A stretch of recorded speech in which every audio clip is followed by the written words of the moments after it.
Game development is a slow process. You could spend hours doing something and then scrap that idea, or do loads of admin work that has no obvious impact on the rest of the game. 10 hours might sound like a long time, but you'd be surprised at how little I have accomplished. So, let's start with the idea for this game. I originally wanted this game to be a version of one of my old games, Endless Onslaught. The game is fairly simple. It's an endless zombie shooter with a shop where you can upgrade and buy items. It has 2 bosses and is surprisingly fun to play.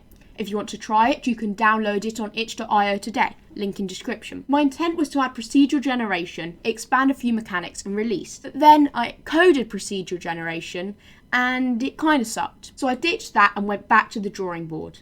I decided on doing the same game, but with maps, with hidden secrets and new mechanics to explore. I drafted out a few ideas and got to work on the pixel art. This honestly took me an embarrassingly long amount of time, and I had to ask a few friends for help. After finishing the player art and all of the art for the planes map, I programmed a few things. I could reuse the player class from the old version, but did a few revamps and implemented swimming, which still isn't great. I also made a few changes to the movement, making the player accelerate and decelerate. I added a shooting mechanic and a particle trail, as well as a building mechanic that doesn't really work in the slightest. I'll fix that later. The main chunk of the coding was things like the bridges and collisions with the foliage. This took a long while, and currently the project stands at over 400 lines of code. The crazy part is, this isn't even scratching the surface of what I want this game to be, and there are so many mechanics and expansions I want to create in order to make this game as good and unique as it possibly can be. You can support the project by downloading Endless Onslaught on itch.io and showing me that, if I do release the game,